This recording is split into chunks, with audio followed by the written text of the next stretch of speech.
सुनो कहानी international folk tales and story competition 2020 में मैं सुकीर्ति गर्ग बंदर और मगरमच्छ नामक कहानी भेज रही हूँ। एक नदी के किनारे एक जामुन के पेड़ पर एक बंदर रहता था। उस पेड़ पर बहुत ही मीठे मीठे जामुन लगते थे। उसकी मित्रता नदी में रहने वाले मगरमच्छ के साथ हो गई। वह बंदर उस मगरमच्छ को रोज खाने के लिए जामुन देता रहता था। एक दिन बंदर ने कुछ जामुन मगरमच्छ की पत्नी के लिए दिए।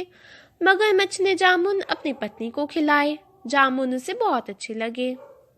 स्वादिष्ट जामुन खाने के बाद उसने ये सोचा कि रोजाना ऐसे मीठे फल खाने वाले का दिल भी खूब मीठा होगा।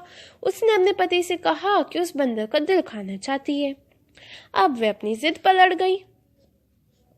पत्नी की जिद से मजबूर मगरमच्छ ने एक चाल चली और बंदर से कहा कि उसकी भाभी उससे मिलना चाहती है और उसे दावत देना चाहती है। बंदर ने कहा कि वह भला नदी में कैसे जाएगा, उसे तो तैरना आता ही नहीं है।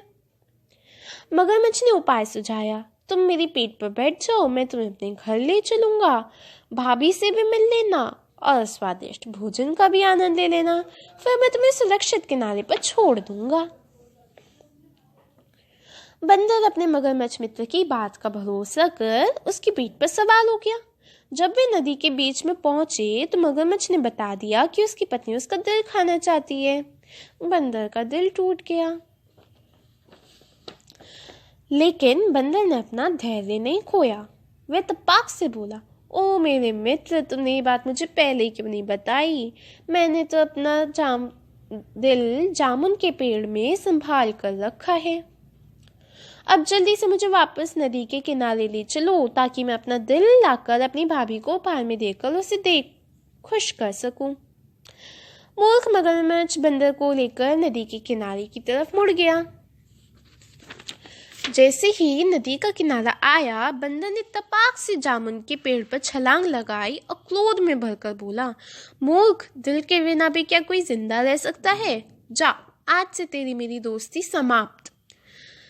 बेचारा मगरमच्छ अपना समूह लेकर अपने घर की ओर लौट चला। अपने मित्र बंदर से तो दूर हो ही गया और घर पर उसके पत्नी ने भी उसकी खूब खिंचाई की।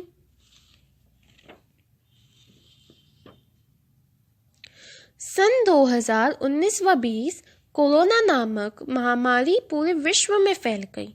आदमी के साथ साथ जानवर भी ज्यादा समझदारी से काम करने लगे। प्राचीन समय की तरह ही मगरमच्छ की पत्नी ने बंदर का दिल खाने की इच्छा की, लेकिन मगरमच्छ अपने मित्र बंदर को खोना नहीं चाहता था। उसने पहले ही ये बात अपने मित्र बंदर को बता दी थी। मगरमच्छ अपनी पत्नी को भी नाराज नहीं करना चाहता था। दोनों ने मिलकर एक समाधान निकाला। बंदर ने एक बड़ा सा आम लाकर मगरमच्छ को दे दिया। मगरमच्छ की पत्नी आम को बंदर का दिल समझकर खा गई और खुश हो गई। मगरमच्छ ने अपनी पत्नी को भी खुश कर दिया और अपनी मित्रता भी बचा ली। बच्चों, जब एक मगरमच्छ और बंदर कोरोना काल में इतनी समझदारी से काम कर सकते हैं तो आप किसी से कम नहीं हैं। आप समझदारी से काम लीजिए और समझदारी से काम कीजिए। घर को जेल मत समझिए। आज घर ही आपका विद्यालय है और आपके परिवारजन ही आपके अध्यापक। प्रतिदिन सरस्वती बनना कीजिए, खूब पढ़िए, माता पिता और बड़ों का कहना मानिए, स्वयं को समझदार सिद्ध कीजिए। जय हिंद, जय भारत, जय बच्चा पार्टी।